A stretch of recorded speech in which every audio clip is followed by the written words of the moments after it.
return for one of the final days of this year's UNGA. This marks the conclusion of what has been the busiest week on the diplomatic calendar, dominated by urgent discussions on the war in Gaza and between Russia and Ukraine. Now, UN Security Council meeting is also scheduled for today, focusing on the escalating Israeli-Gaza conflict. This comes after earlier this week, Israeli Prime Minister Benjamin Netanyahu addressed the General Assembly declaring that there is no foreseeable end to the war. He's also rejected a UN Commission's findings that accused Israel of committing genocide, criticizing the report's conclusions on the displacement of civilians.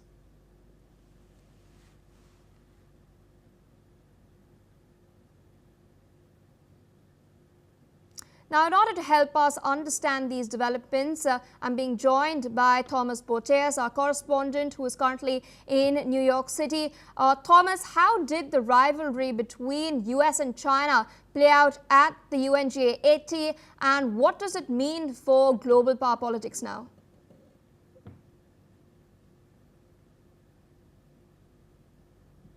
Well, yes, of course, we are wrapping up this week here in New York. We close here in Times Square where we talk about all the developments that have happened this week. Of course, the two world's largest economies were at it again, mainly indirectly, though. We can, of course, reflect on that TikTok deal that occurred just 2 days ago. However, the tensions still remain. At the UNGA 80, China and the US clashed over multiple issues, including the war in Ukraine, of course, trade and influence in emerging regions.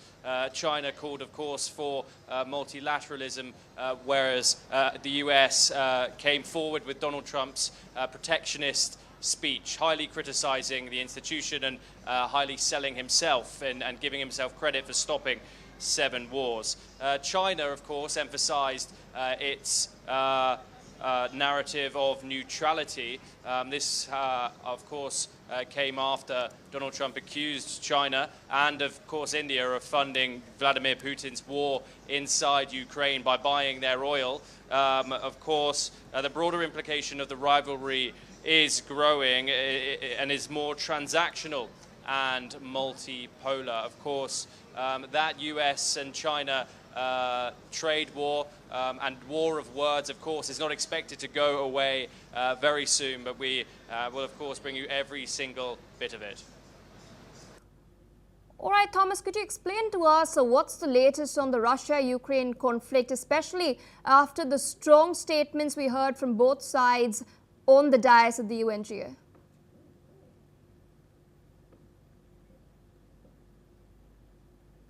Well, of course, as that conflict rages on, we even saw today Russia pounding Ukraine in multiple regions. However, at the UNGA, it was more words of peace. Of course, the diplomacy can continue there at the UNGA. However, on the ground, the war still very much continues in a huge way. Kyiv reiterated its stance and warned Western governments of the threat from Moscow. Of course, has asked for more pressure on Moscow, more sanctions and more military aid.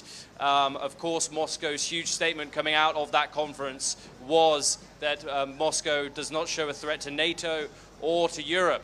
This, of course, contradicts itself when drones fly into NATO and European airspace on multiple occasions. And so there has been huge updates in regards to that. The UNGA also reflected deep global divisions when it came to this conflict. Of course, Russia had very, very nice words to say about its global southern partners, including India. Of course, fought for that seat on the Security Council here in New York. But of course, its war remains hugely controversial, particularly among those that Sergei Lavrov called the Golden Billion, the people who, according to him, control the quote-unquote global order. There is, of course, huge arguments for reform there. No practical outcome has, of course, come out of this, out of the UNGA, which is, of course, another reason why people are stressing that it does need reformers, is that it's not a peacekeeping body anymore. The war remains central to global strategy. Other states, votes and supply chains, sanctions, and military aid will continue shaping its trajectory. And so those decisions made by those men in suits will continue to decide what happens on the ground and which civilians suffer. And how did the Gaza war and the wider tensions in the Middle East shape discussions at the UNGA, and what's expected next on this front? Well, yes, huge developments out of the Middle East this week, whether that's out and in New York. Of course, we saw the fourth day open with Benjamin Netanyahu's speech, mass walkouts of his opening address, and then followed by huge protests here in New York City. However, outside of New York, we are expected to see a Benjamin Netanyahu-Trump meeting today. Trump has said he is optimistic on this deal between we don't know, essentially. He says he is optimistic on a ceasefire to bring peace to the region. He's been very positive in his words. That very much contradicts what Benjamin Netanyahu was saying in front of that podium, in front of an empty crowd on Thursday, where he delivered that speech. Of course, he made it sound like this war, of course, is very much not over, and so we will, of course, see updates in regard to that. We have to expect increased pressure on mediators to intervene, and diplomatic efforts will, of course, target de-escalation, humanitarian corridors, and possibly third-party guarantees. So what we can do is wait and hope to see some sort of movement when it comes out of that Oval Office meeting on a Monday between the Israeli Prime Minister and the American President. And Thomas, what do you make of the tone and tenor of the global South? Is it changing its balance with Western powers? Well, yes, of course. As I said, there was, of course, more demand for more global South nations to reform of multilateral institutions, for fairer development finance and equitable climate solutions. Of course, developing nations most hit by climate change, the likes of China, India, and others in Southeast Asia are frequently hit with climate disasters. These are the countries which, of course, feel the brunt of it much, despite Donald Trump's statements that on Tuesday that the whole thing is a con job, as he says. But the balance, of course, is subtle. With the rhetoric is stronger on structural constraints. They limit how far the global South can indeed push here. That is why there is such a big call for reform, and what we'll do is we'll see how this will move forward. And the bottom line is the global South is, of course, more assertive in its words, but when it comes to practicality, the structure, which is now 80 years old, of the United Nations, means in practice it's hard to put those words into action. And looking back at the past week, what do all the speeches and the meetings, the policies that have taken place on the sidelines of the UNGA, tell us about how alliances like BRICS and NATO and other such multilateral alliances are shifting?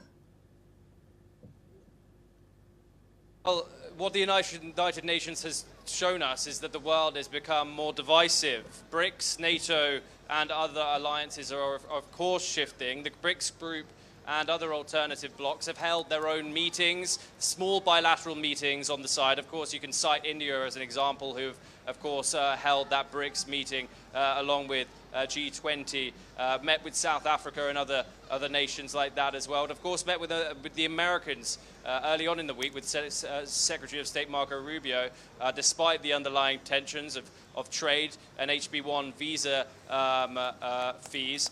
Of course, some countries are hedging to seeking to belong to both Western and emerging blocs. Of course, India can be seen as one of them.